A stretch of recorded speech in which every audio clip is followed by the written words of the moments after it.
الله. وقال تبارك وتعالى في سورة الأنفال: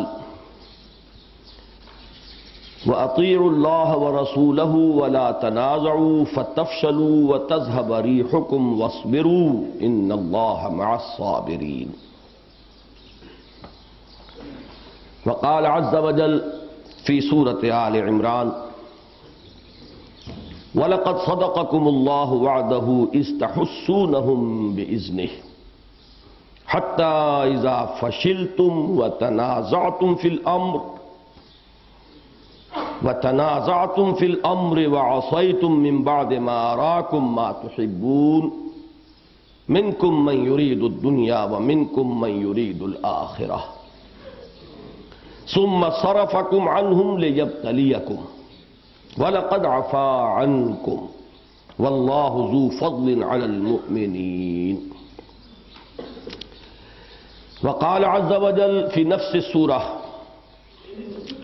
يقولون هل لنا من الأمر من شيء قل إن الأمر كله لله.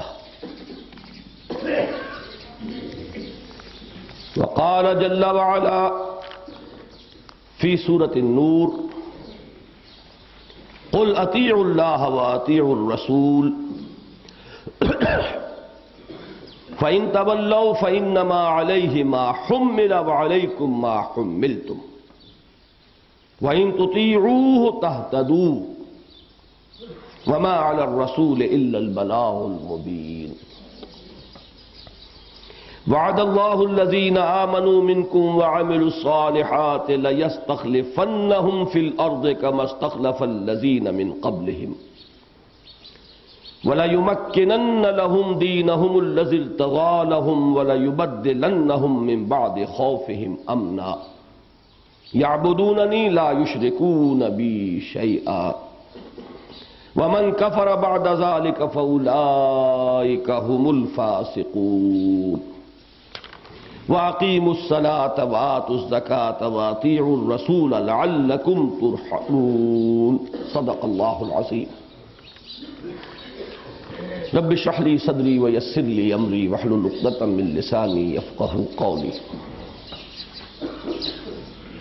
اللهم ربنا ألهمنا رشدنا وأعذنا من شرور أنفسنا. اللهم أرنا الحق حقا وارزقنا اتباعه وأرنا الباطل باطلا وارزقنا اجتنابه. آمین یا رب العالمین. اس سے پہلے کے اسباق میں جو باتیں بالکل 2 اور 2 4 کی طرح منقع ہو کر ہمارے سامنے آ چکی ہیں، ان میں سے اولین متعلق ہے تصور فرائض دینی سے، کہ فرائض دینی کی چوٹی ہے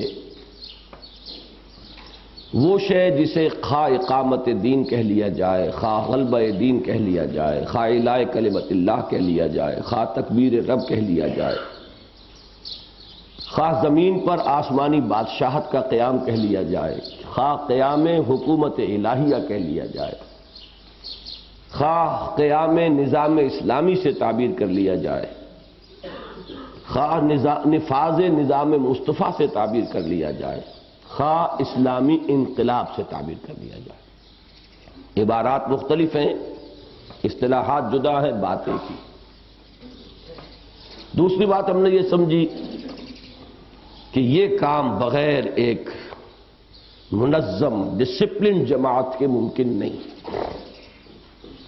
صرف جماعت نہیں، منظم اور ڈسپلن جماعت، جس کے لیے کہ قرآن و سنت کی اصطلاح ہے سمع و طاعت. فاسمعوا واطیعوا، یہ اصطلاح ہمارے اس بڑے منتخب نصاب میں سورہ تغابن کے آخر میں آتی ہے. فاتقوا اللہ ما استطعتم، یہ تو روح ہے دین کی، اللہ کا تقوی تا حد استطاعت.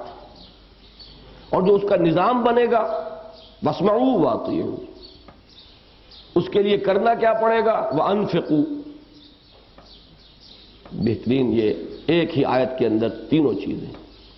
انفاق کو جب ہم یہ جانتے ہیں کہ انفاق مال بھی ہے اور بذل نفس بھی ہے، جو سورہ حدید کی ابتدائی آیات میں بات واضح ہو کر آ جاتی ہے۔ تو کل جو ہے یہاں آ گیا کہ روح دین اللہ کا تقوی، نظام دین سمع و طاعت۔ اس نظام کے تحت کرنا کیا ہے؟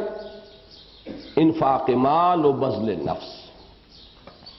یہی چیز ہے کہ جو اس حدیث میں ہے، جس کو اللہ کے فضل و کرم سے ہم نے بہت عام کیا ہے، اور آپ میں سے اکثر حضرات کو یاد ہوگی، حضرت حارث اشعری رضی اللہ تعالی عنہ فرماتے ہیں کہ حضور نے ارشاد فرمایا، مسلمانوں میں تمہیں 5 باتوں کا حکم دیتا ہوں: التزام جماعت، سمع و طاعت، ہجرت و جہاد۔ یہ دوسری بات۔ تیسری بات جو ہم سمجھ چکے ہیں پوری تفصیل سے کہ اس کے لیے ہے جو معصور ہے، منسوس ہے قرآن اور سنت سے، اور ہماری پوری تاریخ میں معمول بہی رہا ہے۔ ہر اجتماعیت اسی کی بنیاد پر قائم ہوئی، ڈھیلی سے ڈھیلی۔ جو خالص انفرادی اصلاح کے لیے قائم ہوئی وہ بھی بیعت کے عنوان سے قائم ہوئی۔ حکومت بنی تو بیعت کے تحت بنی، حکومت سے بغاوت کی نوبت آئی تو بیعت کے نظام سے آئی۔ اب اور اجتماعیت کس بلا کا نام؟ ہماری پوری تاریخ میں یہی ملے گا آپ کو۔ لہذا اس کا جو نظام ہے وہ نظام بیعت ہے، بیعت سمع و طاعت۔ یہ بیعت سمع و طاعت انبیاء کے لیے، حضور صلی اللہ علیہ وسلم کے لیے مطلق، غیر مشروط، غیر مقید، لیکن حضور کے بعد ہر شخص کے لیے، خواہ ابو بکر صدیق تھے اور خواہ عمر فاروق تھے، خواہ وہ خلافت راشدہ تھی، خواہ وہ بیعت ارشاد ہو، کوئی بھی ہو، وہ فی المعروف کی شرط کے ساتھ مقید ہے۔ اس کے سوا کوئی فرق نہیں۔ ایک فرق اور ہے، میں آج بیان کروں گا، لیکن وہ ایک اور پہلو سے ہے، اصل میں اس نظام اطاعت کے اعتبار سے کوئی فرق نہیں۔ اب ہم ذرا اس پہلو کو اب آج چاہیں گے کہ اچھی طریقے سے ہم سمجھ لیں، اہمیت بھی سامنے آ جائے، اس کا پورا صغرا کبرا جو ہے پورے طور سے واضح ہو جائے، تاکہ انشراح صدر ہو۔ اس کے ضمن میں سب سے پہلی آیت جو ہم نے منتخب کی وہ سورہ نساء کی آیت نمبر 59 ہے غالباً۔ یا ایھا الذین آمنوا اطیعوا اللہ واطیعوا الرسول واولی الامر منکم۔ اس آیت کو آج اچھی طرح سمجھنا ہے۔ اے اہل ایمان، اے ایمان کے دعوے دارو، اطاعت کرو اللہ کی اور اطاعت کرو اس کے رسول کی، اور اپنے میں سے امر والوں کی، صاحب امر کی، اصحاب امر کی، بلکہ صاحب امر نہیں، جمع ہے، اولو الامر منکم، اصحاب امر کی۔ جو حدیث ہم اس سلسلے میں بیعت کے سلسلے میں پڑھ چکے ہیں تفصیل سے، اس میں جو الفاظ آئے ہیں وَعَلَىٰ أَلَّا نُنَازِعَ الْأَمْرَ أَهْلَهُ، ہم نہیں جھگڑیں گے اصحاب امر سے، اہل امر سے، جو بھی امیر ہوں۔ اور یہ ذہن میں رکھیے کہ امارت کا ایک سلسلہ ہوتا ہے، کوئی ایک ہی شخص امیر نہیں ہوتا۔ حضور تھے مسلمانوں کو کہ امیر مطلق کہہ لیجئے، پھر آپ کہیں کوئی جیش بھیجتے تھے تو کسی کو امیر بناتے تھے، پھر اس جیش میں بھی ایک امیر نہیں ہوتا تھا، اس امیر کے تابع مختلف دستوں کے کمانڈرز ہوتے تھے، کوئی میمنہ پر ہے، کوئی میسرہ پر ہے، کوئی قلب پر ہے، کوئی ہراول دستے پر ہے، کوئی پیچھے ریزرو فورس ہے اس پر ہے۔ پھر یہ تو بڑی تقسیمیں ہوئی، میمنہ میں ہو سکتا ہے بہت سے جھنڈے ہوں، بہت سے دستے ہوں، میسرہ میں ہو سکتا ہے بہت سے جھنڈے ہوں، بہت سے دستے ہوں۔ تو یہ تو ایک سلسلہ ہے، ایک چین ہے، اسی لیے اس کو، اس معاملے کو جمع کے صیغے کے ساتھ ہمیشہ اپنے ذہن میں رکھیں۔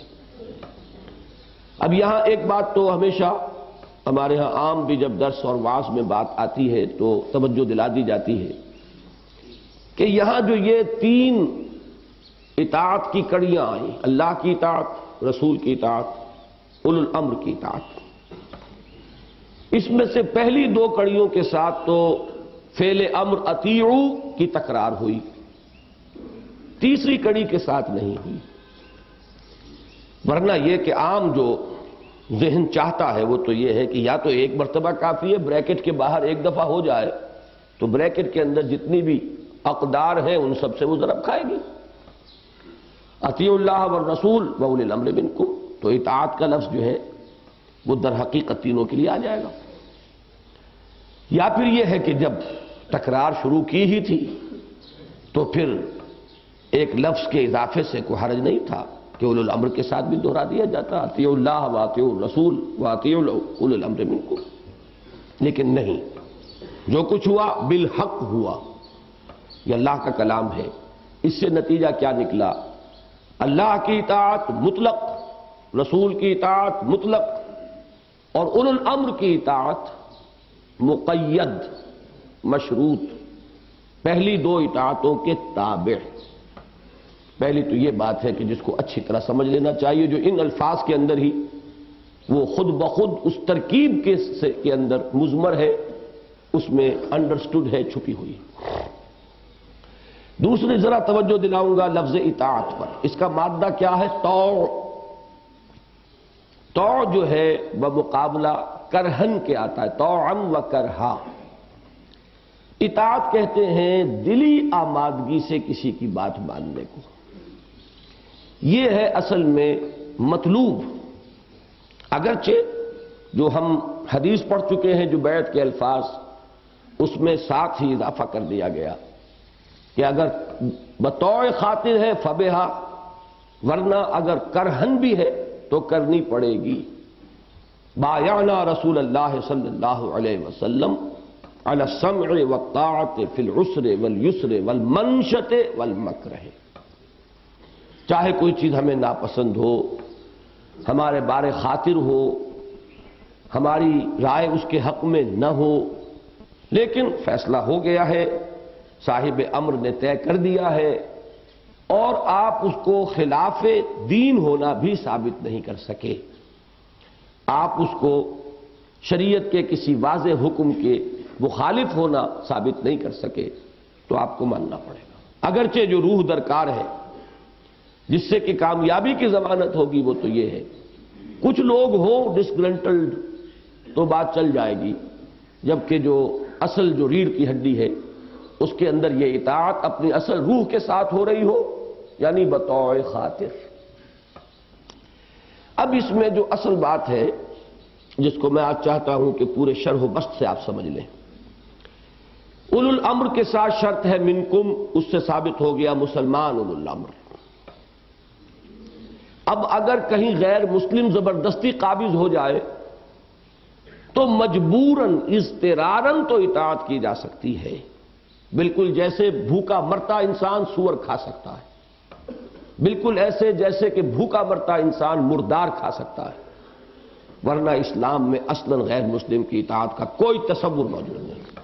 یہ اضطرار ہے. فمن اضطر غیر باغ ولا عاد.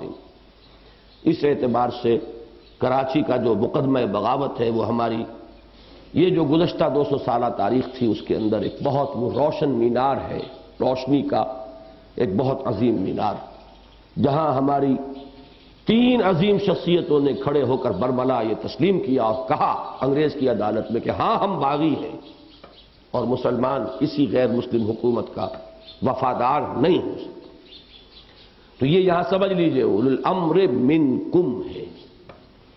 غیر مسلم کی اطاعت یہ ہو سکتی ہے تو بالاضطرار، بالکل جان بچانے کے لیے، جن حالات میں کلمہ کفر کہنا بھی جائز ہو جاتا ہے جان بچانے کے لیے، اس درجے میں ہو سکتی ہے غیر مسلم کی اطاعت. ورنہ مسلمان کسی طرح بھی اس کے ساتھ ذہناً ہم آہنگی اختیار نہیں کر سکتا.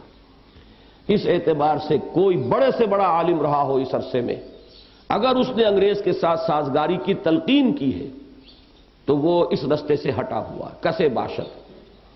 آپ اس میں کسی شخصیت کی عظمت کو راستے میں مت آنے دیں. بہرحال میں اس میں مزید تفصیل میں نہیں جانا چاہتا، کوئی فائدہ نہیں ہے. اصولی بات سمجھ لیجئے کہ اس نظام اطاعت میں لفظ کا اضافہ ہے منکم. اب آپ ایک بات اور سمجھیے کہ یہ نظام اطاعت 2 طرح کا ممکن ہے، اور ان دونوں کے ضمن میں جو اگلا حکم آ رہا ہے فَإِن تَنَازَعْتُمْ فِي شَيْءٍ فَرُدُّوهُ إِلَى اللَّهِ وَالرَّسُولِ ان کنتم تؤمنون باللہ والیوم الآخر، یعنی یہ کہ اگر تم کسی چیز کے معاملے میں اختلاف رائے کا شکار ہو جاؤ، تنازع کسے کہتے ہیں؟ یہ باب تفاعل ہے۔ نزع کے معنی کھینچنا، نزع جب جان کھینچی جائے گی وہ عالم نزع ہے۔ نزع کے معنی کھینچنا، تنازع کھینچ تان جس کو کہتے ہیں، کھینچم تان، ایک طرف سے کوئی کھینچ رہا ہے دوسری طرف سے کوئی کھینچ رہا ہے، یہ تنازع ہو گیا، باب تفاعل آ گیا۔ مفاعلہ کی طرح باب تفاعل کے بھی یہ دو خواص ہیں، مبالغہ اور مشارکہ، شرکت بھی ہوتی ہے اور مبالغہ بھی ہوتا ہے۔ تو نزع کھینچنا، تنازع کھینچتان، ایک ادھر کھینچ رہا ہو ایک ادھر کھینچ رہا ہو۔ فَإِن تَنَازَعْتُمْ فِي شَيْءٍ، کسی معاملے میں اگر تم اس کیفیت میں مبتلا ہو گئے، ایک کی رائے یہ ہے ایک کی رائے یہ ہے، ایک کی رائے یہ ہے کہ یہ صحیح ہے، ایک کی رائے یہ ہے کہ یہ غلط ہے۔ اب اس میں بھی نوٹ کیجئے، صحیح و غلط کا لفظ میں نے استعمال کیا ہے، اس کے مختلف درجات ہیں۔ ایک کی رائے ہے کہ یہ زیادہ انسب ہے، زیادہ مناسب ہے، ایک کی رائے ہے کہ یہ کم مناسب ہے۔ تدبیر کا معاملہ ہے، نصوص کا معاملہ نہیں ہے، حلال و حرام کی بحث نہیں ہے۔ معاملہ یہ نہیں ہے کہ یہ جائز یہ ناجائز، یہ حرام یہ حلال، بلکہ تدبیر، بحالت موجودہ ہمارے لیے کون سا طریقہ کار موضوع تر ہے۔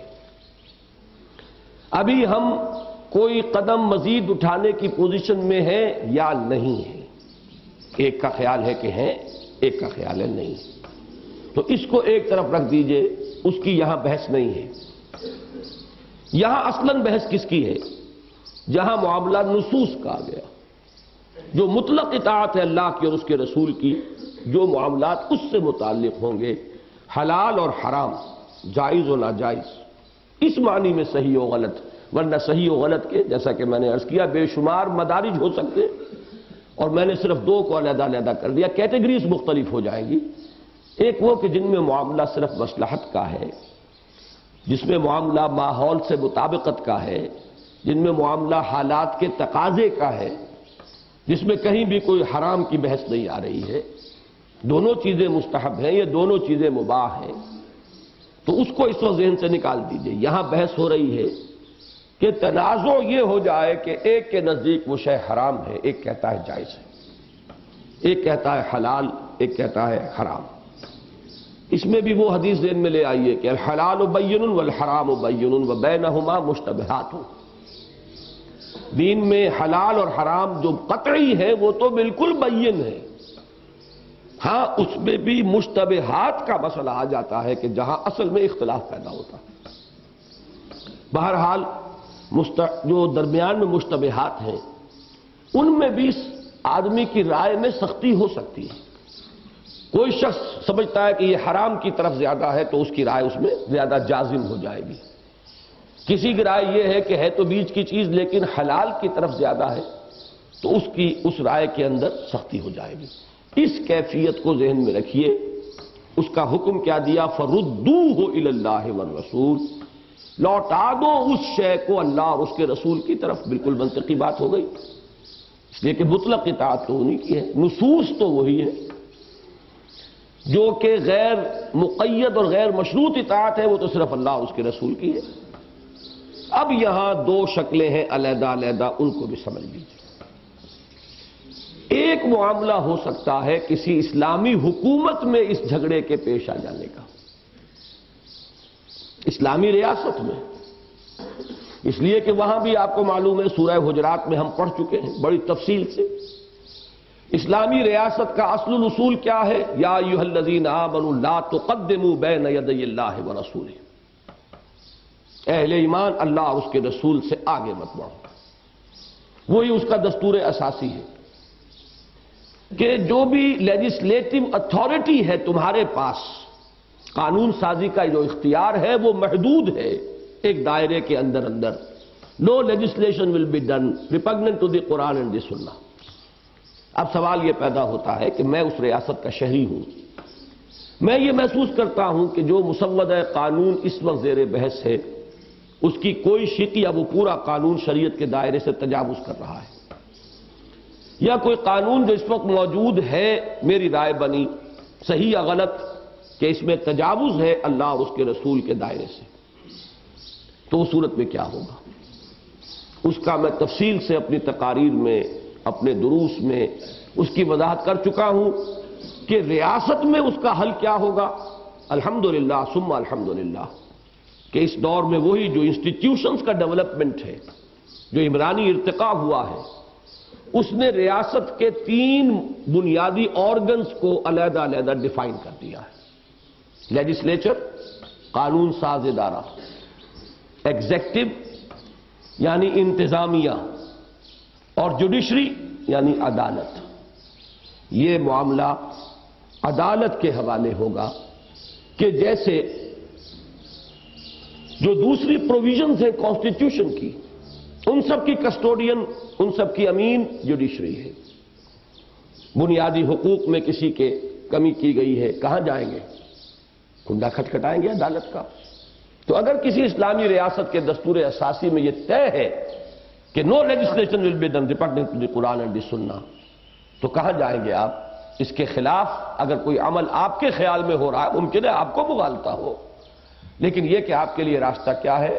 جو بھی اعلیٰ عدالتیں ہیں ان کا دروازہ کھٹکھٹائیے، سپیریئر کورٹس، وہاں علماء کو بھی بحث کا موقع ہے، استدلال کا موقع ہے، جائیں دلیلیں پیش کریں، ثابت کریں کہ مجھے جو مغالطہ لاحق ہوا وہ مغالطہ تھا یا واقعی بات صحیح تھی۔ یہ ہے صورت اسلامی ریاست کے اندر جو اس دور میں اختیار کی جائے گی۔ یہاں وہ بات اچھی طرح سمجھ لیجئے کہ نبی اکرم صلی اللہ علیہ وسلم، ان میں تو ہزاروں حیثیتیں جمع تھیں، یہ تینوں بھی جمع تھیں۔ حضور ہی چیف جسٹس بھی تھے، حضور ہی صدر ریاست بھی تھے، چیف ایگزیکٹو بھی تھے، چیف جسٹس بھی تھے، اور قانون سازی بھی حضور ہی کے ہاتھ میں تھی۔ وہ تو آپ تو خود شارع ہیں، شارع اول، شریعت بنانے والا اولاً اللہ، اور شارع ثانی محمد رسول اللہ صلی اللہ علیہ وسلم۔ تو یہ تینوں حیثیتیں حضور کی ذات میں جمع۔ اسی کا عکس آپ کو نظر آئے گا خلافت راشدہ میں، اگرچہ ذرا آگے چل کر اس میں ڈویژن شروع ہوئی ہے، لیکن یہ کہ وہاں بھی خلیفہ وقت چیف جسٹس بھی۔ یہ غالباً حضرت عمر کے زمانے میں علیحدہ عدالتی نظام قائم ہوا ہے، ورنہ حضرت ابوبکر کے زمانے میں تو کوئی علیحدہ عدالتی نظام نہیں تھا۔ یہ چیزیں جو ہیں ان کے بارے میں لوگوں کو مغالطے لاحق ہو گئے، وہ اس کیفیت کو سمجھ بیٹھے کہ وہ بائنڈنگ ہے ہمیشہ کے لیے، اور تمدنی ارتقاء جو ہے اس کو نظر انداز کر رہے ہیں، اور بڑے بڑے لوگوں نے یہ ٹھوکر کھائی ہے۔ اس زمانے میں مولانا انصاری نے یہی ٹھوکر کھائی۔ وہ جو نظام ہے خلافت راشدہ کا، وہ در حقیقت وہ نظام دور نبوت جو ہے اس کا تتمہ ہے، اس کا عکس ہے۔ نہ وہ حیثیت آئندہ کسی بھی نظام حکومت کو حاصل ہو سکتی ہے، اس لیے کہ اس کو تو حضور نے اس کے نظائر کو ہمارے لیے بائنڈنگ قرار دے دیا ہے۔ علیکم بسنتی وسنت الخلفاء الراشدین المہدیین۔ اب کسی اسلامی حکومت، اعلیٰ سے اعلیٰ اسلامی حکومت کا بھی یہ مقام نہیں ہوگا تا قیام قیامت۔ اصل میں وہ تتمہ اور ضمیمہ ہے دور نبوت کا۔ بہرحال اس پر میں مفصل بحثیں کر چکا ہوں، اس وقت ہماری گفتگو کا یہ اصل میں عنوان نہیں۔ یہ اولو الامر جو ہے ان کا معاملہ اس طور سے طے ہوگا اسلامی ریاست میں۔ اور جماعت میں کیا ہوگا؟ ریاست قائم نہیں ہے، اسلامی ریاست کے قیام کے لیے ایک جماعت جو ہے جد و جہد کے لیے قائم ہوئی ہے۔ اس میں جو اصحاب امر ہوں گے، اس میں جو اولو الامر ہوں گے، ایک تو وہ شخص ہے جس کے ہاتھ پر آپ نے بیعت کی ہے، وہ آپ کا امیر ہے، وہ داعی ہے، اس نے پکارا ہے من انصاری اللہ، آپ اس کی پکار پر لبیک کہتے ہوئے جمع ہو گئے۔ اس کے ہاتھ پر آپ نے بیعت سمع و طاعت فی المعروف کی ہے۔ اب اس کے نیچے نظام ہے امراء کا، ایک چین ہے لمبی، جتنی بڑی وہ جماعت ہوگی، جتنا اس کا پھیلاؤ ہوگا اتنی ہی طویل وہ زنجیر بنتی چلی جائے گی۔ یہاں اگر کسی کا یہ خیال ہو گیا، پھر ذہن میں رکھیے اگر معاملہ تدبیر کا ہے، آپ بات کہہ کے فارغ جو فیصلہ صاحب امر کرے آپ اس کو تسلیم کریں گے، چاہے فی المنشط ہو اور چاہے فی المکرہ ہو، فی المنشط والمکرہ۔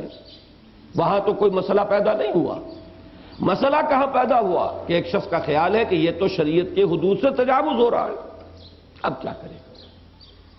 اس میں اگر تو یہ جو زیریں اطاعتیں ہیں، اصحاب امر ہیں نیچے والے، تو آپ کے لیے ایک لائن آف اپیل ہے، اس سے بالا تر کے پاس اپیل کریں گے۔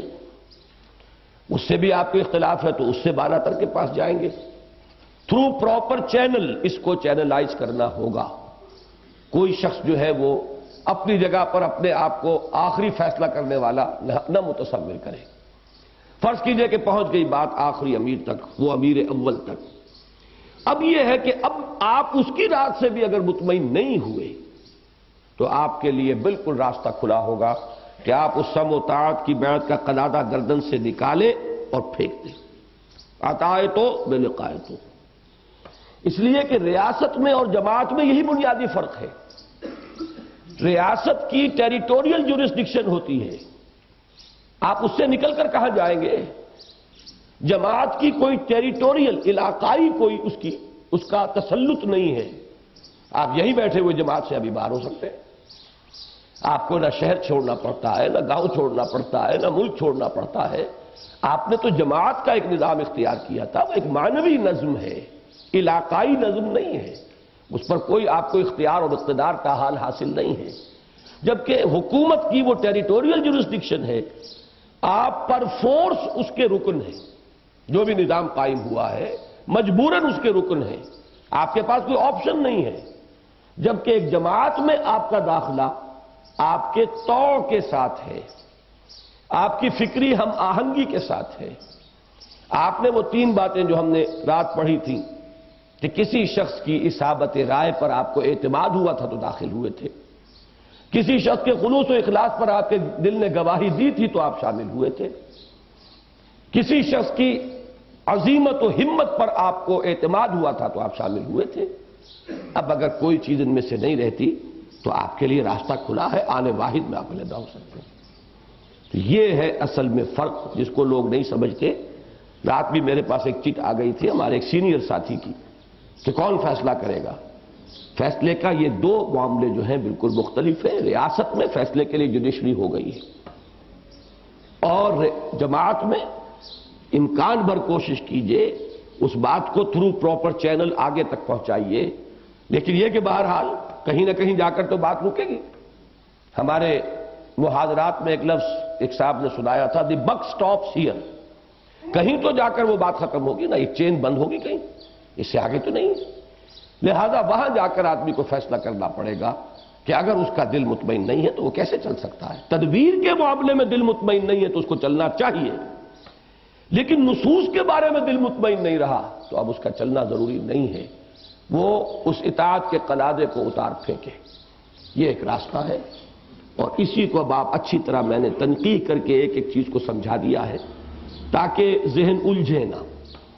یہ یا ایھا الذین آمنوا اطیعوا اللہ واطیعوا الرسول واولی الامر منکم فإن تنازعتم فی شیء فردوہ الی اللہ والرسول ان کنتم تؤمنون باللہ والیوم الآخر ذالک خیر واحسن تأویلا۔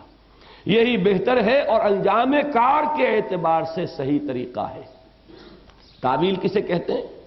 اعلی یعولو، لوٹنا کسی چیز کی طرف، کسی مرکز کی طرف لوٹنا، اعلی یعول۔ اسی سے لفظ آل بنا ہے۔ آل وہ تمام لوگ ہوتے ہیں کسی بڑی شخصیت کے ساتھ جو اپنی نسبت کریں، اپنے آپ کو اس سے جوڑیں، اس کے ساتھ تعلق قائم کریں، اس کی طرف رجوع کریں کسی معاملے میں، وہ سب اس کی آل ہے۔ آل محمد اس معنی میں پوری امت ہے، جو حقیقت کے اعتبار سے رسول کے ساتھ جڑا ہوا ہے وہ اس کی آل میں شامل ہے۔ تو یہ ہے اصل میں لفظ آل کا مفہوم۔ اب اسی سے بنا باب تفعیل میں تعویل، لوٹانا۔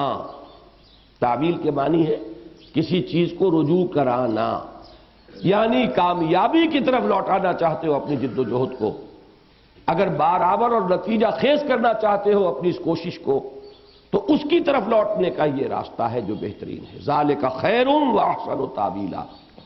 یہی بہت بہتر بھی ہے اور سب سے عمدہ اور خوبصورت شکل ہے لوٹنے کی، لوٹانے کی اپنے معاملے کو، چونکہ لفظ آیا تھا ردوہ الی اللہ والرسول، تو اس کو وہ ظاہری شکل اور یہ اس کی کامیابی کی طرف لوٹنا ہے۔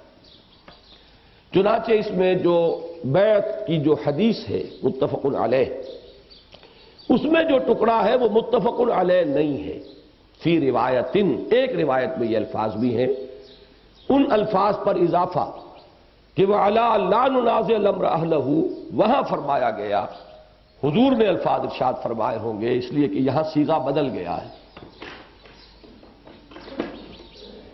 یہ گویا کہ ایک مضمر شے کو حضور نے نمایاں فرمایا، إِلَّا أَن تَرَوْا كُفْرًا بَوَاحًا، سوائے اس کے کہ تم کھلم کھلا کفر کا مشاہدہ کرو، عندکم فیہ من اللہ برہان، جس کے ضمن میں تمہارے پاس اللہ کی طرف سے برہان ہو، دلیل ہو، سند ہو۔ یہ نہیں میری رائے، میری ذاتی خیال، میرا وجدان، یہ چیز نہیں چلے گی وہاں، ورنہ تو نظم ڈھیلا ہو گیا، پھر نظم کسا ہوا کہاں رہا، سموتات کی روح ختم ہو گئی، غائب ہو گئی، سموتات کا جو پورا نظام ہے اس کی چولیں ہل جائیں گی۔ یہ ہے اس آیہ مبارکہ، اور اب اس کو، اس درس کا اصل عنوان اس آیت کو بنائیے۔ اب آگے چلیے،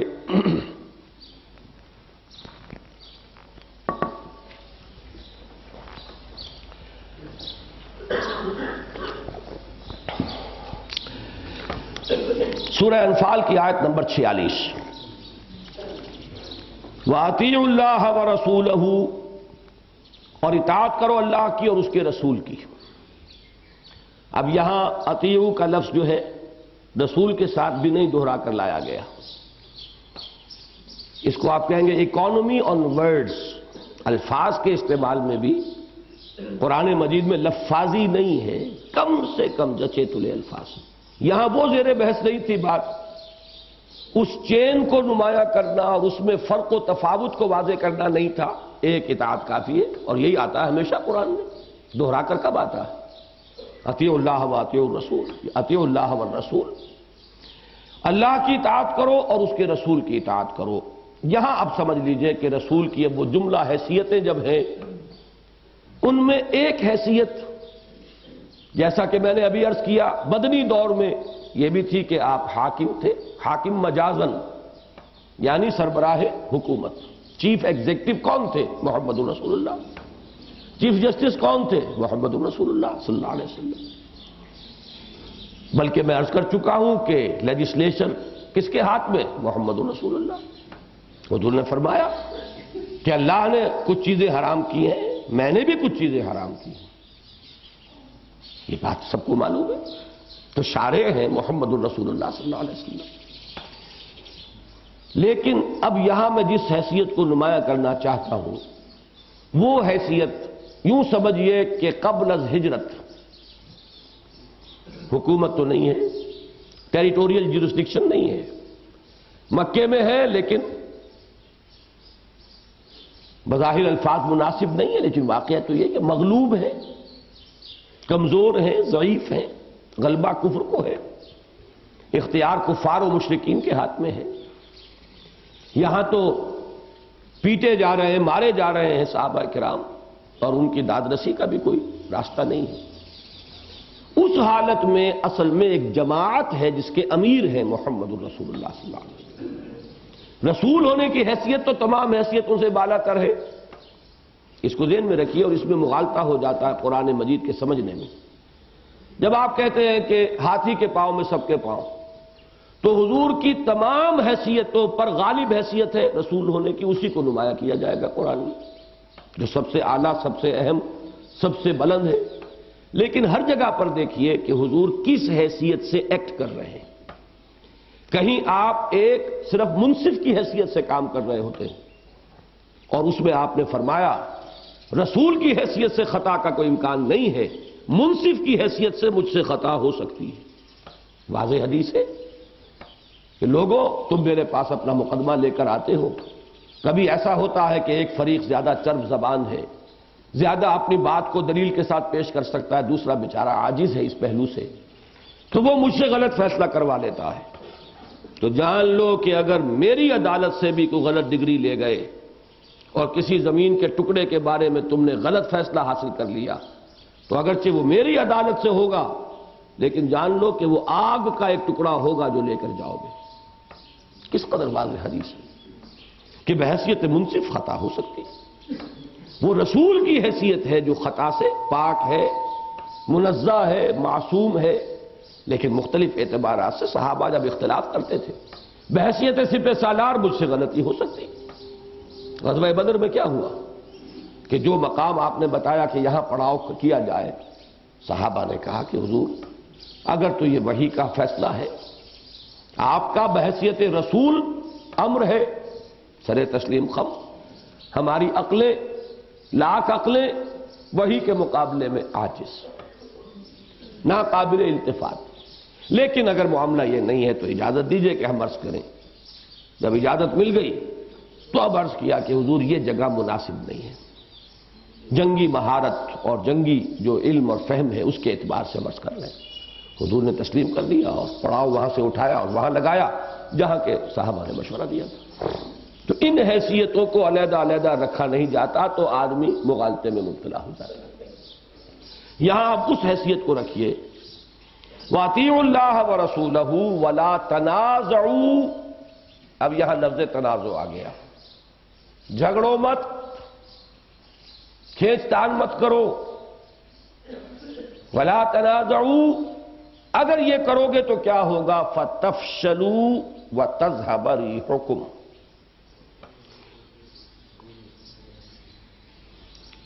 فشل کہتے ہیں کسی چیز کا ڈھیلا پڑ جانا، بہترین لفظ ہے۔ کسا ہوا نظم میں نے کہا تھا، اس کے مقابلے میں ڈھیلا ہو گیا نظم، اب اس کا وہ چاق و چوبند ہونے والا معاملہ نہیں رہا۔ بعض تراجم میں ایک لفظ آیا ہے تفشلو کا ترجمہ تو نامرد ہو جاؤ گے، اس لفظ کی ایک بڑی مناسبت ہے، بس میں اشارہ کر رہا ہوں، اس سے زیادہ بات اس کی وضاحت کی ضرورت نہیں ہے۔ نظم کا ڈھیلا پڑنا یہ ہے اصل میں کہ جس کو یہاں جس کی طرف اشارہ ہو رہا ہے، اگر تم نے یہ کرنا شروع کیا، اگر یہ تمہاری عادت ثانیہ بن گئی تو اب ہمت ختم ہو جائے گی، نامردی سوار ہو جائے گی اور تم ڈھیلے پڑ جاؤ، فتفشلوا، اور اس کا ایک اور نتیجہ نکلے گا وَتَذْهَبَ رِيحُكُمْ، تمہاری ہوا اکھڑ جائے گی، تمہاری دھاک ختم ہو جائے گی، تمہارا روب اور دبدبہ ختم ہو جائے گا۔ یہ ایک کے بعد دوسرا، دوسرے کے بعد تیسرا نتیجہ نکل رہا ہے۔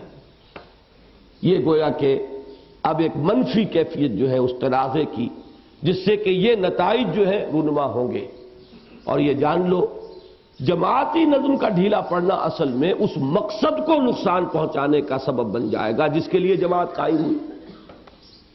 جماعت تو کسی مقصد کے لیے قائم ہوئی ہے، جماعت بذات ہی تو مطلوب نہیں ہے، فی نفس ہی وہ مطلوب شے نہیں ہے، وہ کسی مقصد کے لیے۔ تو تمہارا ڈھیلا پڑ جانا اور تمہاری ہوا کا اکھڑ جانا نقصان کس کو پہنچا؟ اس مقصد عظیم کو جس کے لیے تم نے وہ اجتماعیت اختیار کی اور اسے قائم کیا۔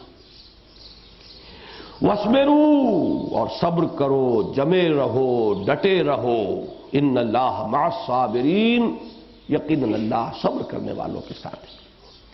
اس میں صبر کا ایک پہلو اور بھی ہے، اطاعت امر کے لیے صبر کی ضرورت ہے۔ ایک صبر ہے مخالفین کے مقابلے میں، ایک صبر ہے ایذا پر، لیکن آپ نے صبر کی قسمیں جب بھی کبھی سنی ہوں گی تو صبر علی الطاعہ، صبر عن المعصیہ، معصیت سے اپنے آپ کو روکنا، نافرمانی سے روکنا، یہ بھی تو صبر ہے نا۔ اطاعت پر کاربند رہنا، یہ بھی تو صبر ہے۔ اور یہ جو ہے صبر علی الطاعہ اور صبر عن المعصیہ، اس کے لیے چین وہی ہوگی، اللہ کی اطاعت پر صبر، اللہ کی معصیت سے صبر، رسول کی اطاعت پر صبر، رسول کی نافرمانی سے صبر، اسی طرح اولو الامر کی اطاعت پر صبر اور اولو الامر کی نافرمانی سے صبر۔ ایک چیز سے اپنے آپ کو روکنا صبر ہے، ایک چیز پر اپنے آپ کو جبانا صبر ہے۔ اطاعت پر صبر اور اطاعت ہو جائے گی اطیعوا اللہ واطیعوا الرسول واولی الامر منکم۔ تو یہاں صبر کا تعلق جو ہے ویسے لفظ عام ہے لیکن در حقیقت یہ اسی صبر علی الطاعہ، اور اسی کی منفی شکل کیا ہے؟ صبر عن المعصیہ۔ اطاعت اور معصیت ٹاپ پر ہے اللہ کے ساتھ، اطاعت اور معصیت کا دوسرا تعلق اللہ کے رسول کے ساتھ، اور اطاعت و معصیت کا تیسرا تعلق وَأُولِي الْأَمْرِ مِنْكُمْ کے ساتھ۔ لہذا اس آیت کے ساتھ اس کو جوڑ لیجئے تو اب وہ مضمون اور نکھر کر سامنے آ گیا۔ اب اس کی ایک مثال ہے، یہ بہت اہم آیت ہے اس درس میں، سورہ آل عمران کی آیت نمبر 152۔ غزوہ احد کے حالات پر تبصرہ ہو رہا ہے۔ بڑی زک پہنچی، شدید نقصان ہوا، 70 صحابہ شہید ہوئے، حضور مجروح ہوئے، دندان مبارک شہید ہوئے، چہرہ مبارک لہو لہان ہوا، یہ سب کچھ ہے۔ اور وہ تذہب ریحکم والی بات بھی ہوئی، تفشلو والی بات بھی ہوئی، سارے نتائج نکلے نا۔ لہذا ایک پریکٹیکل ایگزامپل سے اب اس بات کو سمجھ لیجئے مزید وضاحت کے ساتھ۔ اب اللہ تعالیٰ تبصرہ فرما رہے ہیں، مسلمانوں غور کرو، نگاہ بازگشت ڈالو، ذرا سوچو کیوں ہوا یہ؟ کیا ہم نے تمہارا ساتھ چھوڑ دیا تھا؟ کیا ہمارا وعدہ غلط تھا نصرت کا؟ کیا ہمیں کافروں سے محبت ہو گئی تھی؟ کیا ہم نے تمہارے مقابلے میں ان سے گٹھ جوڑ کر لیا تھا؟ کیا تمہیں ہم نے وداع کر دیا، تم سے اپنا تعلق منقطع کر لیا؟ دیکھیے یہ لفظ جو میں نے بولا ہے سورہ والضحیٰ کے ساتھ اس کا تعلق ہے۔ والضحیٰ واللیل اذا سجا ما ودعک ربک وما قلی۔ وہاں وہ مکی دور ہے اور ابتدائی دور، وہاں صیغہ واحد سے گفتگو ہو رہی ہے۔ یہاں یہی سمجھیے ما ودعتم ربکم، تمہارے رب نے تمہیں چھوڑا نہیں ہے، تمہارا رب تم سے کنارہ کش نہیں ہوا، کوئی چیز اس میں سے نہیں ہوئی۔ سمجھو ہوا کیا، اس بات کو اچھی طرح سمجھنے کی ضرورت ہے۔ کیا ہوا؟ وَلَقَدْ صَدَقَكُمُ اللَّهُ وَعْدَهُ، اللہ نے تو تم سے اپنا وعدہ پورا کر دیا تھا۔ اِذْ تَحُسُّونَهُمْ بِإِذْنِهِ، جبکہ تم انہیں گاجر مولی کی طرح کاٹ رہے تھے، اللہ کے اذن سے، اللہ کے حکم سے۔ پہلی بات تو یہ نکال دو، وعدہ خلافی نہیں ہے۔ وَمَنْ أَصْدَقُ مِنَ اللَّهِ قِيلًا وَمَنْ أَصْدَقُ مِنَ اللَّهِ حَدِيثًا وَمَنْ أَوْفَى بِعَهْدِهِ مِنَ اللَّهِ، اللہ سے بڑھ کر کون ہوگا اپنے عہد کا وفا کرنے والا؟ تو بات یہ نہیں تھی، بلکہ اللہ نے اپنا وعدہ پورا کر دیا تھا، پہلے ہی وہلے میں فتح ہو گئی۔ بڑے لاؤ لشکر سے، بڑے ساز و سامان سے آئے تھے کفار، تمہاری نسبت پہلے ہی 1 اور 3 کی تھی اور اب 1 اور 4 کی ہو چکی تھی، جبکہ منافقین تمہیں چھوڑ کر جا چکے تھے۔ اس کے باوجود کیا ہوا؟ ہمارا وہ وعدہ 100% درست۔ وَلَقَدْ صَدَقَكُمُ اللَّهُ وَعْدَهُ إِذْ تَحُسُّونَهُمْ بِإِذْنِهِ، لیکن ہوا کیا ہے اب وہ سمجھو۔ حَتَّى إِذَا فَشِلْتُمْ، اب دیکھیے وہی لفظ آئیں گے، اس کا کیا مفہوم ہے، کیا مطلب ہے؟ یہ الفاظ بہت اہم ہیں، اسی لیے میں نے ذرا وضاحت کی ہے آج، اور وضاحت میں نے اس لفظ کا بھی استعمال کیا ہے تاکہ ایک شے کی اصل حقیقت سامنے آ جائے۔ اس کو کہتے ہیں فقہ اللغہ، لغت کے اندر ایک بصیرت کا حاصل ہو جانا، ایک لفظ کا مفہوم، اس کا مراد، اس کا مجازی معنی، اس کے حقیقی معنی، ایک اس کا باطن ہوتا ہے، اس باطن کو اچھی طرح سمجھ لینا لفظ کے، یہ ہے در حقیقت کے جس سے بصیرت باطنی پیدا ہوتی۔ حتی اذا فشلتم، یہاں تک کہ جب تم ڈھیلے پڑے، وتنازعتم فی الامر۔ اب دیکھیے سورہ انفال غزوہ بدر کے بعد نازل ہوئی، اس کی آیت نمبر 46 تھی جو ہم نے پہلے پڑھی، وہاں پیشگی حکم دیا گیا مسلمانوں کو، یہ بھی نہیں کہ وار نہ کیا گیا ہو۔ وَأَطِيعُوا اللَّهَ وَرَسُولَهُ وَلَا تَنَازَعُوا فَتَفْشَلُوا وَتَذْهَبَ رِيحُكُمْ، یہ تو آ چکا پہلے، لیکن تم نے کیا۔ حَتَّى إِذَا فَشِلْتُمْ وَتَنَازَعْتُمْ فِي الْأَمْرِ، اور امر میں تم نے جھگڑا کیا، کھینچ تان کی۔ یہ امر کس کا تھا؟ اس کو بھی تنقیح کے ساتھ سمجھ لیجیے۔ اصلاً تو امر تھا محمد الرسول اللہ کا صلی اللہ علیہ وسلم، جو وہاں اس وقت سپہ سالار اعلیٰ ہے، تدبیر سے متعلق معاملہ ہے، کوئی نس کا معاملہ نہیں تھا، تدبیر کا معاملہ ہے کہ اس درے سے یہ 50 تیر انداز ہرگز نہ ہٹیں۔ لیکن الفاظ حضور کی زبان مبارک سے جو نکلے اپنی بات کی تاکید کے لیے، اور انتہائی تاکید ہو سکتی ہے اس میں کہ خواہ تم یہ دیکھو کہ ہم سب قتل ہو گئے، شہید ہو گئے، اور پرندے ہماری بوٹیاں نوچ نوچ کر کھا رہے ہیں، تب بھی یہاں سے مت ہٹنا۔ اب وہاں 50 افراد ہیں اور ان کا ایک کمانڈر ہے۔ ڈی فیکٹو سچویشن یہ، رسول اب وہاں موجود نہیں ہے، رسول پوری جنگ کا کنٹرول اور اس کی سپہ سالاری کے فرائض ہیں۔ اب صورت کیا ہوئی؟ فتح ہو گئی، تعویل کا اختلاف ہو گیا۔ لوگوں نے کہا تو فتح ہو گئی، چلو کاہے کے لیے کھڑے رہنا ہے؟ کمانڈر روک رہا ہے کہ دیکھو رسول کے حکم کو یاد کرو۔ کہتے ہیں کہ وہ تو اس وقت تھا جب کہ شکست ہوتی، سب مارے گئے، مارے جاتے اور سب کھیت رہتے اور سب شہید ہو جاتے، تو فتح ہو گئی ہے بھائی۔ یہ یہاں پر اپلائی نہیں کر رہا، یہ فرق نس کا نہیں ہے۔ پہلی بات ہے تدبیر کا معاملہ ہے۔ نمبر 2، اس تدبیر کے معاملے میں بھی معصیت صریحہ نہیں ہے، تعویل ہے۔ اس تعویل کی مثال وہ بھی ذہن میں رکھیے گا کہ تعویل نماز مت پڑھنا عصر کی جب تک پہنچ نہ جاؤ بنو قریظہ کے ہاں، اس کی دونوں تعویلیں ہوئیں اور دونوں کو وہاں مساوی قرار دیا حضور نے، تو تعویل کی بات ہے۔ لیکن اب تیسرے درجے پر آئی ہے، اگر تو یہ تعویل قبول کر لیتا کمانڈر تو یہ تعویل کی بات ہو جاتی، کمانڈر نے قبول نہیں کی تو کس کا حکم چلے گا؟ کمانڈر کا۔ نس کی بات تو ہے نہیں کہ آپ دستکش ہو جائیں، اگر حلال حرام کی بات ہوتی اسی وقت دستکش ہو سکتا تھا کوئی شخص اور اس کے لیے جائز ہوتا، اسے اس کا حق ہوتا۔ نس کی بات نہیں نمبر 1، تعویل کی بات ہے نمبر 2۔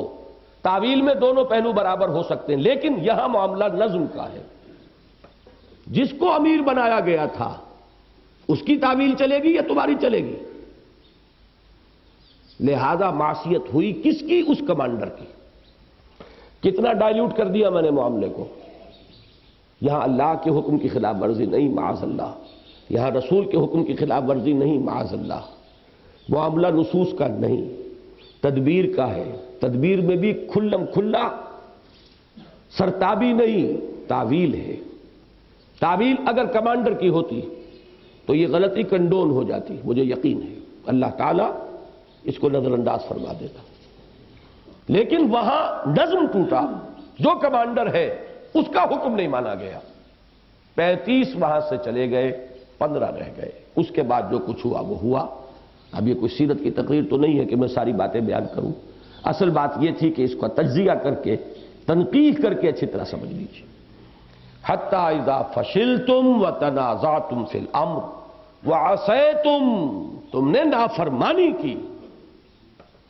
جو بات میں نے اس کے اندر سے مضمر جو چیز کھول کر آپ کو دکھائی تھی وہ اب یہاں سری الفاظ میں آ گئی، نافرمانی کی۔ لیکن نافرمانی کس کی؟ اللہ کی نہیں، رسول کی نہیں، کمانڈر کی۔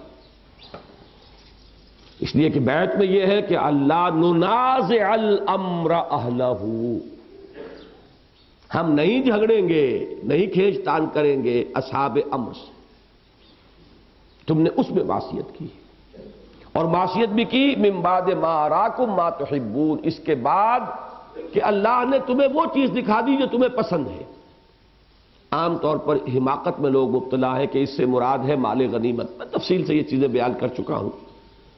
یہ مال غنیمت تو ایسی بے وقوفانہ بات ہے جس نے کہی ہے، اس لیے کہ مال غنیمت کا یہ مسئلہ ہو سکتا تھا اگر غزوہ بدر کی بات ہوتی، کہ جبکہ ابھی غنیمت کا قانون نہیں آیا تھا۔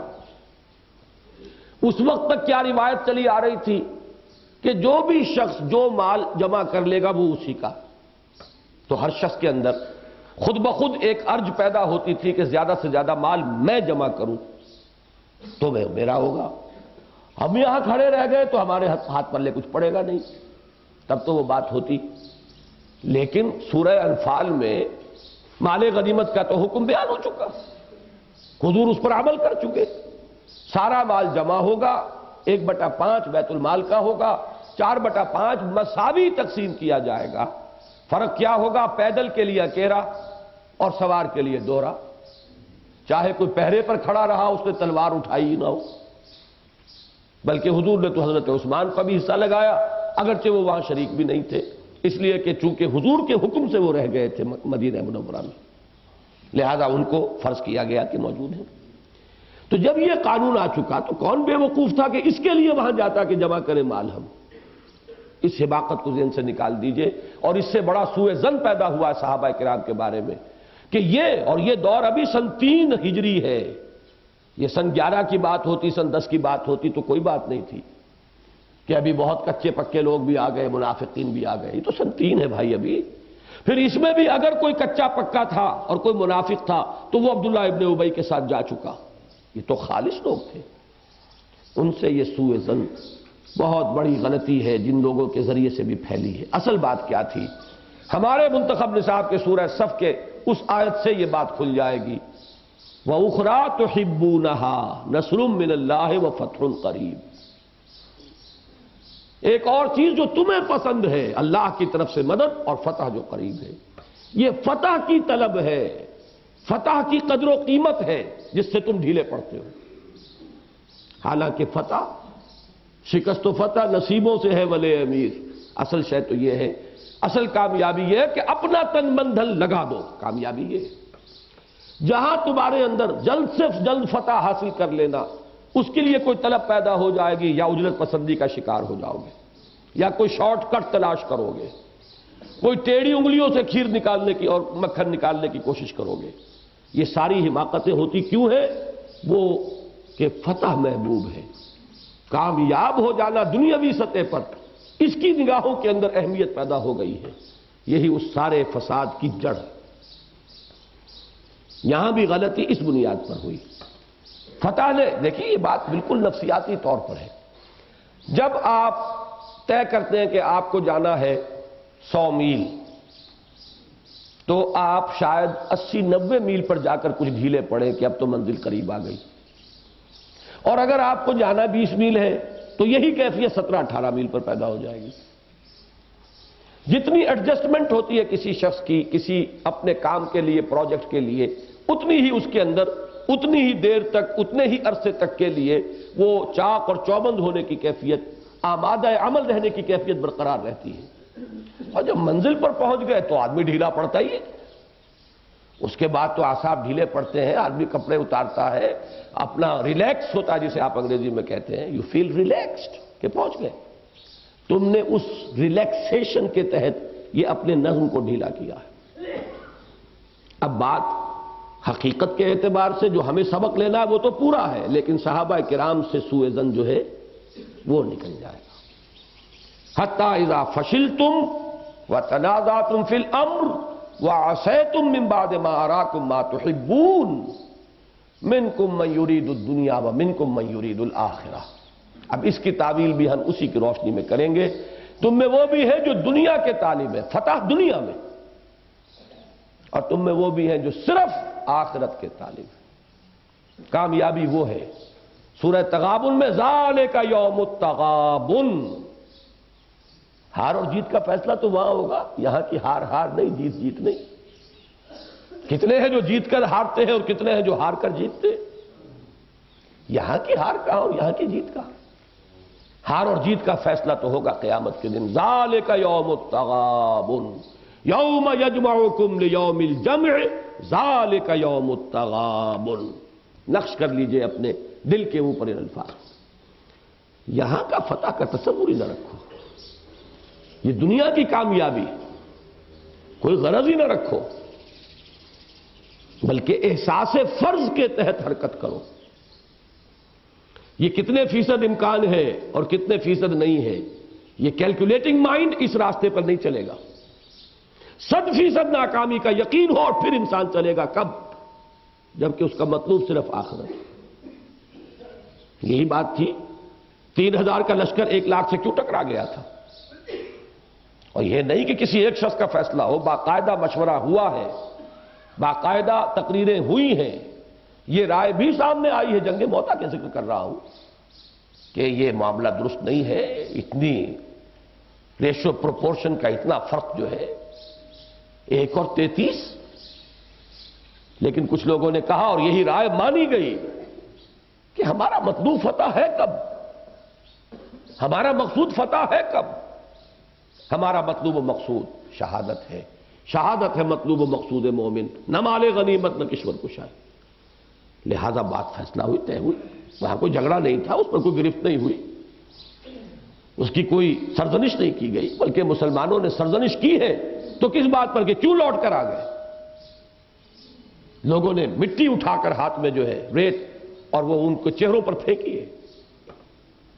حضور نے پروٹیکٹ کیا کہ نہیں، یہ دوڑ کر نہیں آئے ہیں، بلکہ یہ تو متحیزاً الی فئۃ والا معاملہ ہے، اپنے مین قوت کی طرف رجوع کرنا تاکہ پھر طاقت لے کر آئیں اور حملہ کریں، یہ فرار نہیں ہے۔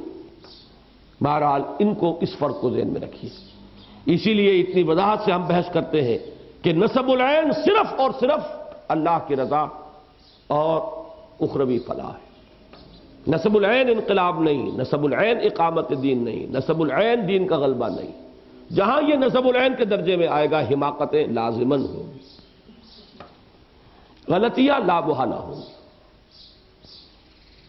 منکم من یرید الدنیا ومنکم من یرید الآخرہ ثم صرفکم عنہم لیبتلیکم، پھر اللہ نے تمہیں پھیر دیا ان سے تاکہ تمہیں آزمائے۔ دیکھیے عجیب بات ہے یہ، تمہیں پھیر دیا ان سے، کیا مطلب؟ تم تو ان کو گاجر مولی کی طرح کاٹ رہے تھے نا، اب کیا ہوا؟ تم جس کی قوت سے یہ سب کچھ کر رہے تھے، اب اس قوت نے گویا کہ تمہارا رخ پھیر دیا۔ کفار نے نہیں رخ پھیرا تمہارا، یہ رخ اس نے پھیرا ہے۔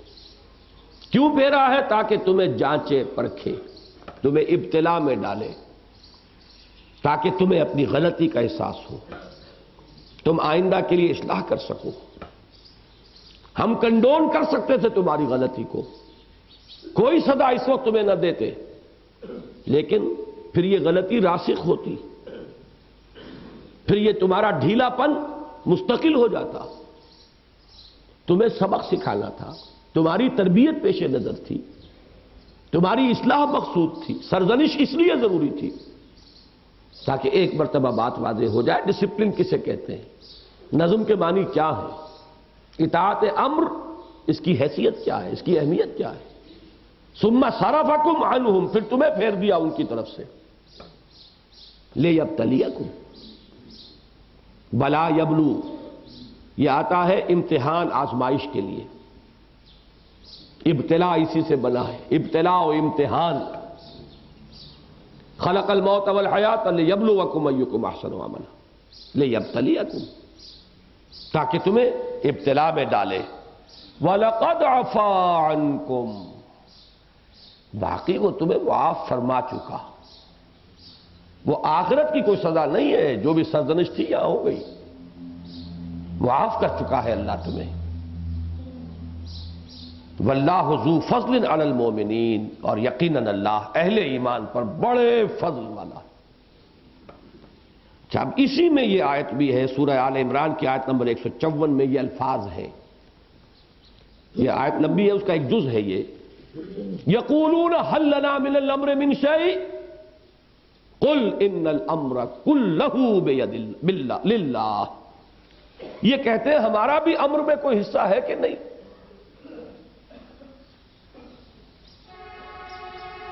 یعنی کوئی ہماری بھی بات مانی جائے گی کہ نہیں؟ کوئی ہماری بھی رائے چلے گی کہ نہیں؟ یہ ایک انسان کی طبعی کمزوری ہے، فطری کمزوری ہے۔ انسان چاہتا ہے کہ میرے ہاتھ میں بھی اختیار ہو، میری بھی رائے چلے۔ یہی وہ چیز ہے جو حکومت اور ریاست کی سطح پر میں خود کہتا ہوں کہ بہت ضروری ہے کہ ملحوظ رہے، سینس آف پارٹیسپیشن۔ ہمارا معاملہ ہمارے ہاتھ میں ہے، ہم اس میں پارٹیسپیٹ کر رہے ہیں، ہماری رائے سے فیصلے ہوتے ہیں۔ یہ حکومت کی سطح پر ہے، میں اس کی پورا فرق واضح کر چکا ہوں۔ جماعتی سطح پر یہی چیز سب سے بڑی مہلک شے بن جاتی. اس نظم میں جو سموتات کی بنیاد پر، بیعت سموتات پر قائم ہو، اس کے اعتبار سے نہایت مہلک شے. اب یہاں دیکھیے، یقولون هل لنا من الامر من شیء، کہتے ہیں کہ ہمارے لیے بھی ہے کہ نہیں معاملہ، اس امر میں کوئی حصہ ہے یا نہیں ہمارا بھی. جواب کیا دیا گیا؟ بڑا عجیب ہے. قل ان الامر کلہ بید اللہ للہ، اے نبی ان سے کہہ دیجئے امر تو کل کا کل اللہ کے ہاتھ میں ہے. لیکن ایک بات کہی جا سکتی ہے کہ ماروں گھٹنا پھوٹے آنکھ، ہم نے تو اختلاف کیا تھا رسول کے حکم سے، اللہ کے حکم سے کب کیا؟ یہ تو رسول کا اجتہادی حکم تھا. پس منظر میں کیا ہے؟ عبداللہ ابن ابی اور اس کے 300 ساتھی کیوں گئے تھے واپس؟ اس لیے کہ اس نے رائے یہ پیش کی تھی کہ مدینے میں محصور رہ کر مدافعت کرو، جیسے کہ 2 سال بعد غزوہ احزاب میں ہوا کہ نہیں ہوا، اور 12,000 کے لشکر کا مقابلہ کر لیا کہ نہیں کر لیا اللہ کے فضل و کرم سے. اس وقت بھی صورت یہ تھی، ان کی رائے یہ تھی، حضور کی رائے بھی یہ تھی. لیکن صحابہ کرام کی رائے کو دیکھا حضور نے، ان کے جوش ایمانی کو دیکھا، ان کے ذوق شہادت کو دیکھا، اور آپ نے فیصلہ کر دیا. بتائیے، یہ اللہ کا حکم نہیں نمبر 1، رسول کی بھی رائے نہیں نمبر 2. ہاں، رسول نے جو فیصلہ کر دیا ہے اس کی مخالفت ہے، اگرچہ رسول نے اس میں اپنی رائے کو پس پشت رکھ کر اور اپنے ساتھیوں کی رائے کے مطابق فیصلہ کیا. اس سے اختلاف، لیکن فیصلے سے اختلاف ہے. لہذا یہاں در حقیقت یوں سمجھیے کہ ناوک نے تیرے سید نہ چھوڑا زمانے میں اس کو واضح کر دیا گیا کہ چاہے یہ اتنا معاملہ ہے لیکن حقیقت میں یہ اللہ کی معصیت ہے، یہ اللہ کے اختیار کو چیلنج کرنا ہے. ایک سپاہی کھڑا ہوا، اس کی کوئی حیثیت نہیں ہے، آپ کروڑ پتی ہے اور وہ کسی کٹیا میں رہتا ہوگا، لیکن جب وہ یونیفارم میں ہے تو وہ حکومت کا نمائندہ ہے. اس کی توہین حکومت کی توہین ہے، اس کی اطاعت حکومت کی اطاعت ہے. اس لیے کہ وہ ایک نظم ہے، وہ ریپرزنٹ کر رہا ہے، اس کے پیٹی لگی ہوئی ہے، اس نے وردی پہنی ہوئی ہے. اگر وہ وردی میں نہیں، پیٹی میں نہیں، تو عام انسان ہے، اس کے ساتھ آپ کا جھگڑا ذاتی سطح پر شمار ہوگا. اگر وہ پیٹی کے ساتھ ہے اور وردی کے ساتھ ہے تو اس کو چیلنج کرنا حکومت کو چیلنج کرنا. لہذا یہ نظم کا معاملہ جو ہے، جب یہاں اس سطح پر آئے گا، اس نظم کی بات ہوگی تو وہ معاملہ اللہ تک بات پہنچتی ہے. امر کل کا کل اللہ کے ہاتھ میں. حالانکہ آپ غور کیجئے، ابھی جو ہم آیات پڑھتے آ رہے ہیں، اولو الامر منکم، تم میں سے اولو الامر، بظاہر تو تضاد ہے یہاں پر. قل ان الامر کلہ للہ، کل کا کل اللہ کے لیے. وہاں یہ کہہ رہے ہیں کہ تم میں سے بھی صاحب امر ہوتے ہیں. تو اس تضاد کو بظاہر جو پیدا ہو رہا ہے اس کو رفع کیجیے کہ در حقیقت جب اس چین کے ساتھ کوئی امر آ رہا ہے تو وہ حقیقت اللہ کا ہے، وہ علیحدہ نہیں رہا. اللہ کا رسول حکم دے رہا ہے تو اللہ کا دے رہا ہے، اور اللہ کے رسول کی اس اطاعت کے نیچے جو بھی نظم جماعت بنا ہے اس کا حکم اللہ کا حکم ہے. ہاتھ ہے اللہ کا، بندہ مومن کا ہاتھ. اب یہ آخری مقام، وقت ہمارے پاس کم رہ گیا ہے. سورہ نور کی یہ 3 آیات 54 تا 56. اب اس پہ تو اکثر حصے کا تو مفہوم تو سارا سامنے آ چکا ہے، صرف ایک نقطہ ہے جس کی وضاحت اصل میں درکار ہے، باقی صرف ترجمہ کریں گے ہم. قل اطیعوا اللہ و اطیعوا الرسول، کہہ دیجئے نبی اطاعت کرو اللہ کی اور اطاعت کرو رسول کی صلی اللہ علیہ وسلم. اب یہاں ہر جگہ پر مقدر معنی ہے، وَأُولِي الْأَمْرِ مِنْكُمْ، مقدر، محذوف، مضمر، وہ چیز ہر جگہ پر درج کر لیجیے. کہیے اطاعت کرو اللہ کی اور اطاعت کرو رسول کی. فَإِن تَوَلَّوْا، پھر اگر وہ روگردانی کریں، پیٹھ موڑ لیں، فَإِنَّمَا عَلَيْهِ مَا حُمِّلَ وَعَلَيْكُمْ مَا حُمِّلْتُمْ۔ یہ ہے اصل میں ٹکڑا جو اس آیت میں بلکہ اس حصے میں اہم ترین ہے۔ تو جان لو کہ اس پر ذمہ داری ہے اس کی جس کا بوجھ اس پر ڈالا گیا، اور تم پر ذمہ داری ہے اس کی جس کا بوجھ تم پر ڈالا گیا۔ صاحب امر اللہ کے ہاں مسئول، تم بھی اللہ کے ہاں مسئول۔ اس کو جوڑ لیجئے، رسول کے ذمے ابلاغ تبلیغ کا حق ادا کر دینا، تمہارے ذمے اس کو قبول کرنا۔ اس میں کمی رہی تو رسول پکڑے جائیں گے بالفرض، اور اگر انہوں نے اپنا کام پورا کر دیا تو رسول بری ہو جائیں گے، ساری پرسش اب تمہاری ہوگی۔ رسول کے ذمے، امراء کے ذمے جو بھی وہ چین ہے، اب جو فرائض ہیں، جو ذمہ داریاں ہیں، ان کے وہ مسئول۔ انہوں نے جلد بازی میں فیصلہ کر لیا، اپنی جواب دہی اللہ کے یہاں کریں گے۔ انہوں نے تمہارے ساتھ وہ طرز عمل اختیار نہیں کیا جو کرنا چاہیے تھا، اس کی جواب دہی اللہ کے یہاں کریں گے۔ وہ کیا ہوگا وہ اگلے درس میں آئے گا، وہ ابھی یہاں نہیں آ رہا۔ آخری سبق وہی ہوگا کہ یک طرفہ تو چیز کوئی دنیا میں ہوتی نہیں، مامورین کے بھی اگر کوئی فرائض ہے تو امراء کے بھی فرائض ہیں، امراء کے حقوق ہیں تو مامورین کے بھی کچھ حقوق ہیں۔ لیکن ہمارا جو تصور ہے وہ یہ ہے، ہر شخص اپنے فرض کی ادائیگی پر توجہ کو مرتکز کرے، اپنے حقوق کے طلب پر توجہ کو مرتکز نہ کرے۔ حق اگر کوئی مارا گیا تو دنیاوی اعتبار سے نقصان ہے، اخروی اعتبار سے نفع ہے۔ ذمہ داری کس پر ہے؟ آپ پر تو نہیں، اس پر ہے جس نے آپ کا حق مارا، اور آخرت میں جا کر لین دین ہو جائے گا، حساب کتاب ہو جائے گا۔ کچھ گین ہی کرو گے نا، وہاں کچھ ملے گا۔ لہذا اگر اصل یوم التغابن آخرت ہے تو you stand to gain, not to lose anything. نفع کا سودا ہے، نقصان کا تو نہیں۔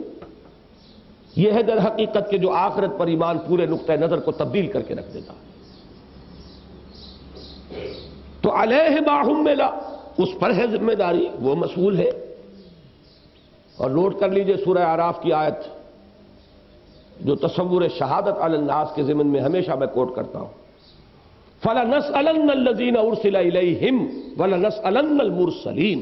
ہم پوچھ کر رہیں گے ان سے بھی جن کی طرف رسولوں کو بھیجا، اور پوچھ کر رہیں گے رسولوں سے بھی۔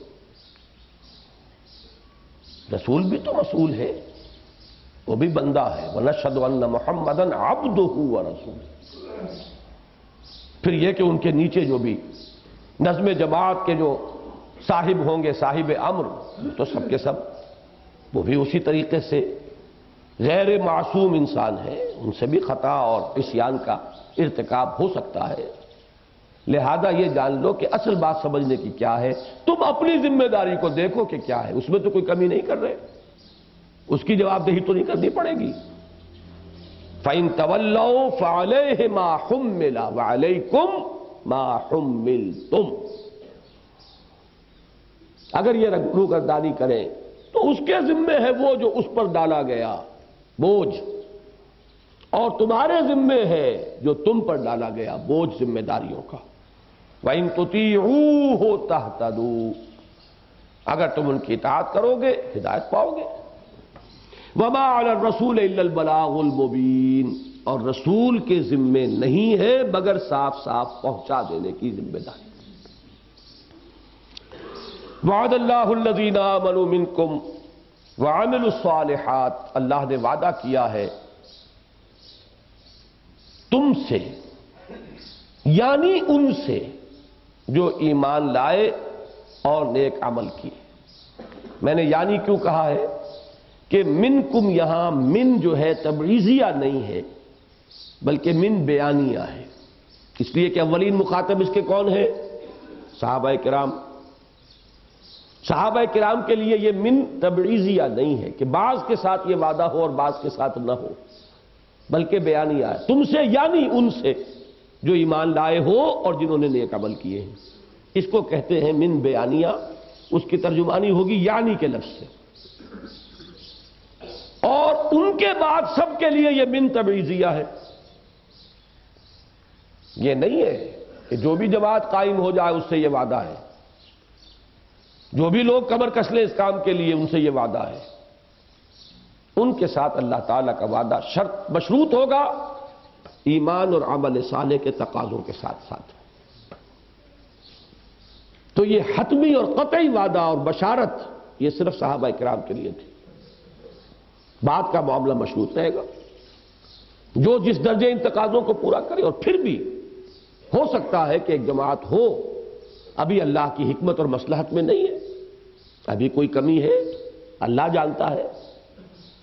تم تو اپنے آپ کو کامل سمجھ رہے ہو، تو اللہ جانتا ہے کہ کتنے کچھ کامل ہو اور کتنے کچھ نہیں ہو۔ فلا تزکوا انفسکم هو اعلم بمن اتقى، اپنے آپ کو بہت نفس مزکا نہ سمجھا کرو، وہ جانتا ہے اس کو کہ جو واقعی متقی ہے۔ فلا تزکوا انفسکم، تو یہ اس کی حکمت پر ہے، چھوڑ دو، اس کے حوالے کرو۔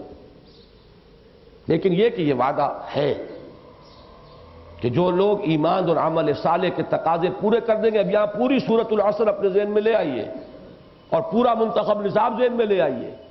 عمل صالح سے مراد صرف نماز روزہ نہیں ہے اور نوافل نہیں ہے، بلکہ وہ پورا تصور عمل کا، عملی تقاضے ایمان کے۔ کیا وعدہ کیا ہے؟ لَيَسْتَخْلِفَنَّهُمْ فِي الْأَرْضِ كَمَا اسْتَخْلَفَ الَّذِينَ مِن قَبْلِهِمْ، لازماً انہیں خلافت عطا فرمائے گا زمین میں، جیسے کہ اس نے خلافت عطا فرمائی تھی ان سے پہلوں۔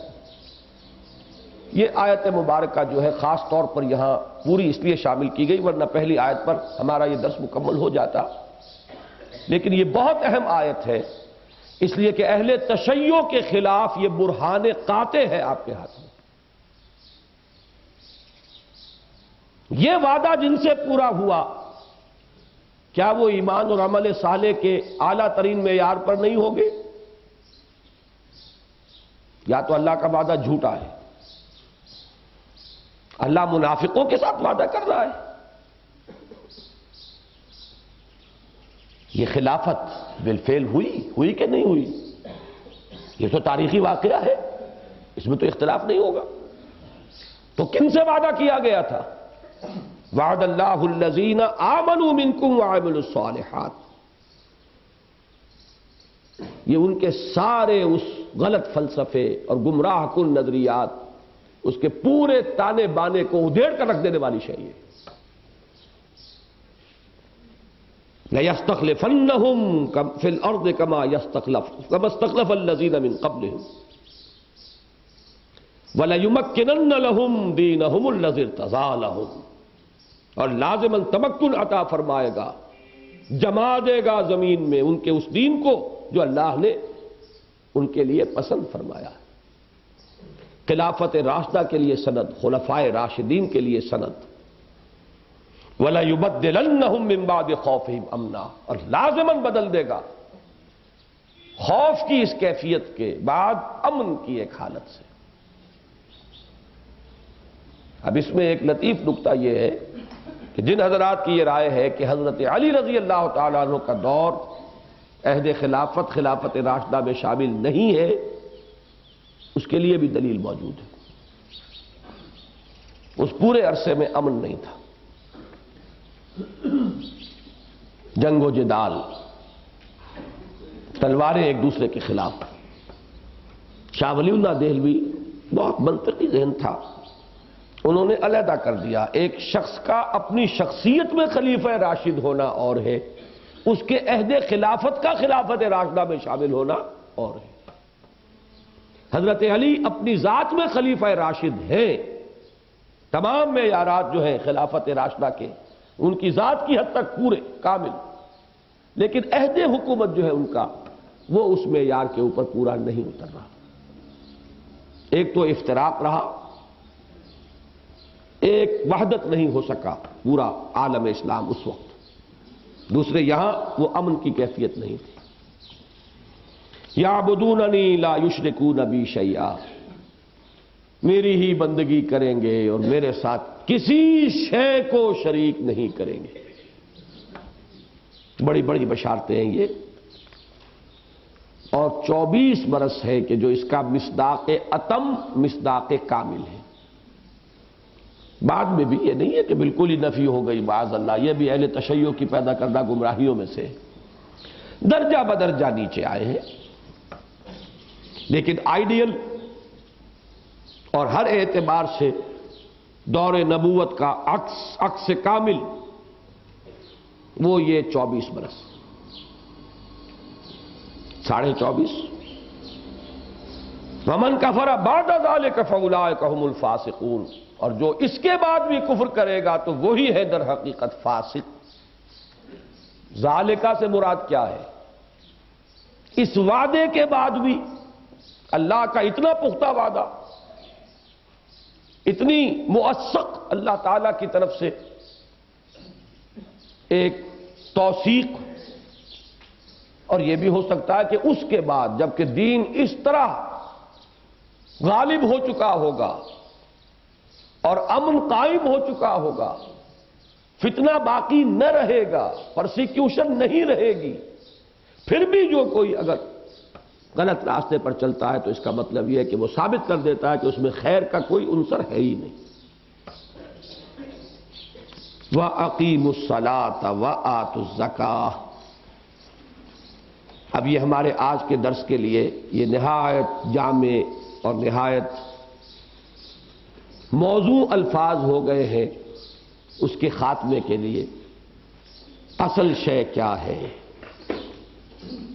پہلی سیڑھی کون سی ہے؟ سورہ وہ حج کی جو آخری 2 آیات۔ ویسے تو سیڑھیاں ہیں، یا ایھا الذین آمنوا ارکعوا واسجدوا واعبدوا ربکم وافعلوا الخیر لعلکم تفلحون وجاہدوا فی اللہ حق جہادہ۔ ٹاپ پر تو جہاد ہے، ضرورت السلام منہ الجہاد فی سبیل اللہ، لیکن پہلی سیڑھی کون سی ہے؟ رکوع کرو اور سجدہ کرو۔ پہلی سیڑھی پر جماؤ قدم تو دوسری پر چلنے کا امکان ہوگا۔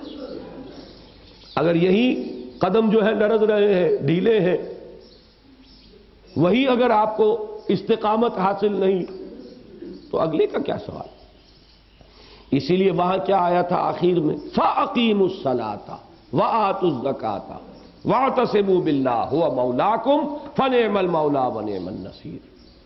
اگر یہ سارا تصور سمجھ میں آ گیا، یہ 3 منزلیں اگر ذہن میں جم گئی تو بسم اللہ کرو۔ کہاں سے کرو گے؟ قائم کرو نماز، ادا کرو زکوٰۃ۔ پہلی سیڑھی تو وہی ہوگی۔ ستون قائم کرو گے تو پہلی چھت ڈالو گے، پہلی منزل بنے گی تو دوسری کا امکان ہے، دوسری ہوگی تو تیسری کا امکان ہے۔ لہذا جو وہاں ترتیب تھی وہی یہاں ہے۔ وَأَقِيمُوا الصَّلَاةَ وَآتُوا الزَّكَاةَ، قائم کرو نماز اور ادا کرو زکوٰۃ۔ وَأَطِیعُوا الرَّسُولَ، پھر یہاں نوٹ کیجئے رسول سے مراد صرف رسول کی حیثیت میں نہیں، امیر کی حیثیت میں بھی، سپہ سالار کی حیثیت میں بھی، چیف ایگزیکٹو کی حیثیت سے بھی، چیف جسٹس کی حیثیت سے بھی اطیعوا الرسول، رسول کی اطاعت کرو۔ لعلکم ترحمون، تاکہ تم پر رحم کیا جائے۔ اللہم ربنا اجعلنا منہم، اللہم ربنا اجعلنا منہم، اللہم اغفر لنا وارحمنا واہدنا وعافنا وارزقنا، انت ولینا فی الدنیا والآخرہ، توفنا مسلمین والحقنا بالصالحین برحمتک یا ارحم الراحمین۔